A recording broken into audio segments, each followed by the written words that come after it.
Oui, d'accord. La Bible a dit éprouver les esprits pour savoir s'ils viennent de Dieu. D'accord, t'es chrétien, toi, oui. Qu'est-ce que tu penses? Qu'est-ce que tu penses de Dieu? Qu'est-ce que tu penses du Fils? Ah, il n'est pas venu. Ben, j'ai rien fait avec toi. Tu ne penses pas que Jésus-Christ c'est le Fils de Dieu? Je ne sais pas être en communion avec toi. Je n'ai pas à discuter avec toi. Il faut que je te reprends. C'est l'apôtre Jean qui nous dit. Je vous dis, nos frères encore sont persécutés aujourd'hui dans le monde à cause de cette question. 1 Jean, chapitre 5 et verset 20. Nous savons aussi que le Fils de Dieu est venu et qu'il nous a donné l'intelligence pour connaître le véritable, et nous sommes dans le véritable en son Fils Jésus-Christ. C'est lui qui est le Dieu véritable et la vie éternelle. C'est lui qui est le Dieu véritable. Et là, on arrive à ce que Jésus disait de lui. Qu'est-ce que Jésus disait de lui?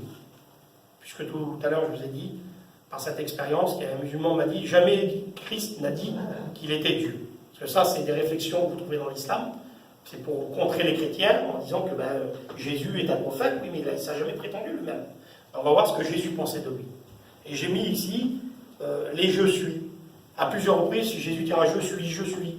Mais quand il dit je suis, ce n'est pas n'importe quoi. Il est même accusé de blasphème parce qu'il dit je suis. Parce que le mot grec, c'est égoïmé. Égoïmé. C'est moi, je suis. Et on voit plus bas que les soins sacrificateurs lui disent tu blasphèmes. Il blasphème parce qu'il a dit je suis. Parce que le nom ineffable de Dieu dans les Écritures, c'est je suis. Quand il se révèle à Moïse dans le buisson ardent, Dieu lui dit mais s'il demande quel est ton nom, qu'est-ce que je vais dire? T'es Jéhovah? T'es qui? T'es Adonai? Non. Il dit je suis celui qui suis. Est-ce que vous comprenez? Il dit pas je suis celui qui était. Je suis celui qui suis. Ça veut dire il est éternellement. Il est au commencement, il est à la fin. Si vous lisez Michée 5, Bethléem, Ephrata, plus petite des milliers de Judas, de toi naîtra, c'est l'annonciation de Jésus, de toi naîtra celui qui doit paître avec une verge de fer les nations. Son origine remonte à l'éternité. Quelque chose qui est éternel, c'est quelque chose qui n'a ni commencement ni fin. Immortel, un ange il est immortel, il a un commencement, il n'aura pas de fin. Mais le Christ est éternel, ni commencement ni fin. Ésaïe chapitre 9, il sera appelé Emmanuel. Emmanuel veut dire Dieu avec nous. Il n'a jamais été appelé Emmanuel, mais ça voulait dire que c'est Dieu avec nous. Jésus, c'est là. Donc quand il dit je suis le bon berger, ça revient au psaume 23, l'Éternel est mon berger, je ne manquerai de rien. Donc il dit je suis moi. Alors il dit tu blasphèmes, parce que personne n'avait le droit de dire je suis. Il n'y a que le souverain sacrificateur, comme il sortait le jour du Yom Kippour, qui disait ce nom, je suis. Il criait ce nom, le vrai nom de Dieu. Et aujourd'hui, même les Juifs, puisque le temple a été détruit et que le rite de Kippour n'est plus pratiqué, ils ne savent même plus prononcer le vrai nom de Dieu. Nous avons 4 lettres dans la Bible. Y, H, vous avez vu, ce qu'on appelle le tétragramme, Yahweh, et donc les Jéhovah ont rajouté le J pour faire Jéhovah. Mais c'est Yahweh, c'est le tétragramme. Et en hébreu, c'est Yud, E, Vav, E, et Yud, E, Vav, E, c'est focalisé d'une telle manière que vous ne pouvez pas le prononcer. Donc le nom de Dieu, réellement, on ne connaît pas. Vous remarquez, il est éternel, c'est vrai. Il est Adonai, il est El Shaddai. Mais le vrai nom de Dieu, on ne le connaît pas. Alors quand Jésus disait « je suis » pour les Juifs de l'époque, il disait qu'il blasphémait parce qu'il se faisait Dieu. Mais il était à la hauteur de ses prétentions. Et on va le voir ensemble. Matthieu 27, 43. Il s'est confié en Dieu, que Dieu le délivre maintenant, s'il l'aime. Là, il est sur la croix, Jésus, et les gens qui disent ça, qu'il le délivre maintenant s'il l'aime. Si Dieu l'aime, il n'a qu'à le délivrer. Car il a dit « je suis fils de Dieu ». Donc Jésus a bien dit là clairement, devant les gens, qu'il était fils de Dieu. Là, ça sort de sa bouche, il le dit clairement. Marc 14, versets 61 à 62. Le souverain sacrificateur l'interrogea de nouveau et lui dit « Es-tu le Christ, le Fils du Dieu béni ?» Jésus répondit « Je le suis. Je le suis. » Il l'affirme. Dans Luc, au chapitre 22, il l'affirmera encore. Dans Jean 4, versets 24 à 26, la femme lui dit, c'est la Samaritaine, « Je sais que le Christ doit venir, donc le Fils de Dieu, et annoncer toute chose. » Jésus lui dit, « Je le suis, moi qui te parle. Je le suis. » Il affirme encore sa divinité devant la Samaritaine. Dans Jean chapitre 6, il l'affirmera également. Au verset 35, au verset 48 et au verset 51. Il dira, « Je suis le pain de vie qui est descendu du ciel. » Donc je suis, le nom des femmes de Dieu, le pain de vie qui est descendu du ciel. Amen. Amen. Et c'est une allusion à la manne qui descendait du ciel.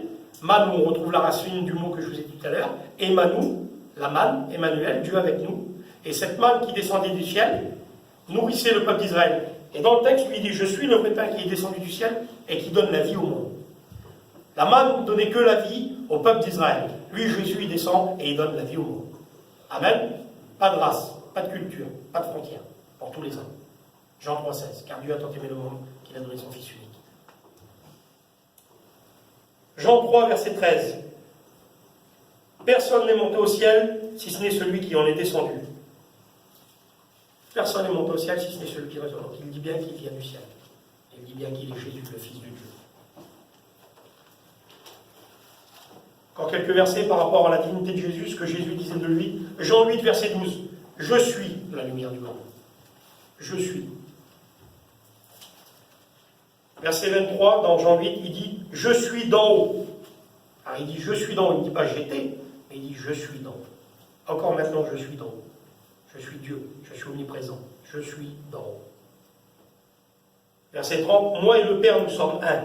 Verset 36, « Vous dites que je blasphème, et cela parce que j'ai dit « Je suis le Fils de Dieu ». Donc parce qu'il avait dit qu'il était le Fils de Dieu, on l'accusait de blasphème. Parce qu'il avait utilisé le nom ineffable de Dieu. Jean 13, verset 13. Vous m'appelez Seigneur et Maître, et vous dites bien, car je le suis. Jean 14, 6. Je suis le chemin, la vérité et la vie. Je suis le vrai chemin qui mène à la vie.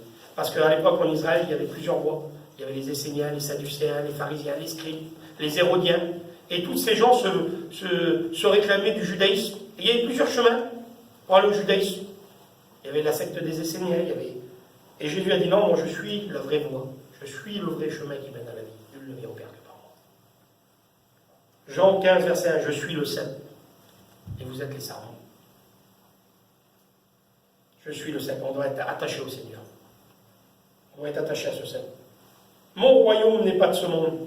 Jean 18, verset 36. Pilate lui dira au verset 37, tu es donc roi? Jésus répondit, tu le dis, je suis. Je l'affirme. Alors je vois qu'à plusieurs reprises, moi Jésus affirme sa divinité.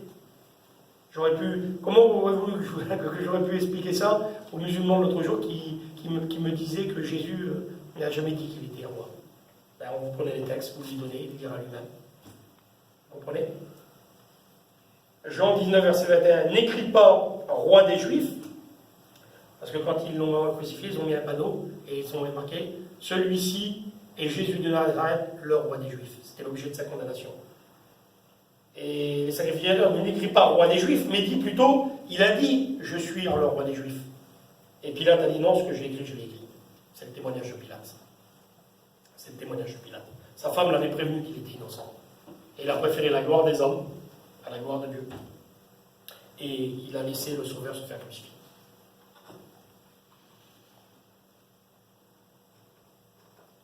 Dans Jean 18, ils viennent l'arrêter. Et quand ils viennent arrêter Jésus, ils passent le cédron, ils viennent avec toute une cohorte. C'est là que Judas embrasse Jésus pour montrer que c'est lui.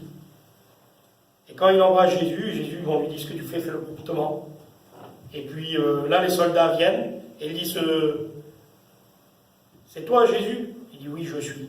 Et à partir de ce moment-là où il dit je suis, une force les pousse et il tombe. Il ne tombe pas à l'arrière, mais il recule à l'arrière, la Bible nous dit, et il tombe à terre. Parce qu'il a dit je suis. Et c'est ce que faisait le peuple d'Israël. Quand le souverain sacrificateur sortait et il disait le nom ineffable de Dieu, le peuple se prosternait à terre. Jésus-Christ est le roi, le Seigneur des Seigneurs. Amen. Il est le souverain sacrificateur de ton salut. Jean 18, verset 4. Jésus, sachant tout ce qui devait lui arriver. Là, on est dans l'omniscience de Jésus. Donc il disait qu'il était Dieu, mais maintenant il fallait le prouver. Jean 18, verset 4. Jésus, sachant tout ce qui devait lui arriver. L'omniscience de Dieu. Omni veut dire tout. Il avait toute science. Jean 13, verset 1. Jésus, sachant que son heure était venue. Verset 3. Jésus qui savait que le Père avait remis toutes choses entre ses mains, qu'il était venu de Dieu et qu'il s'en allait à Dieu. Jean 19, verset 28. Sur la croix. Après cela, Jésus savait que tout était déjà consommé. Et il dit, afin que l'écriture soit accomplie, j'ai soif. Après cela, Jésus savait. Il connaissait. Il savait exactement ce qui allait se passer.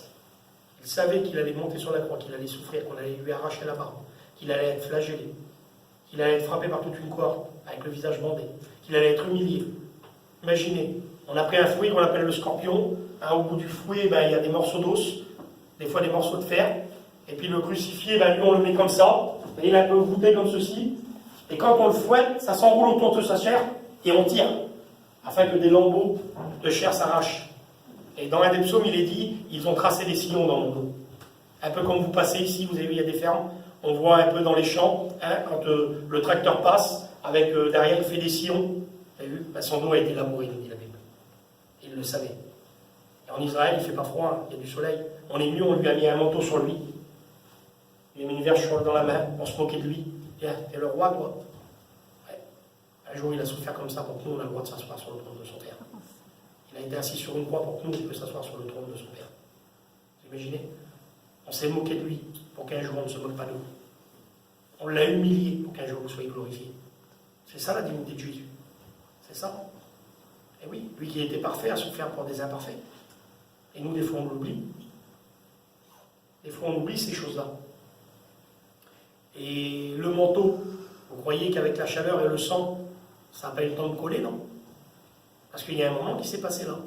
Donc le sang, là, a été dans ce manteau, puis c'était pas un manteau aujourd'hui, comme on a, des petites chemises comme ça. Donc ça a séché, on est arrivé, on lui a enlevé le manteau. Vous voyez que ça ne s'est pas remis encore à jaillir, le sang. Quand on regarde les souffrances du Christ, c'est pour ça qu'il y a des grumeaux de sang qui lui ont sorti du front, quand il était dans le jardin de Gethsémani en train de prier. Comme je vous ai dit tout à l'heure, il n'a pas versé de l'âme, mais il a versé du sang. Il nous dit qu'il est la lumière du monde.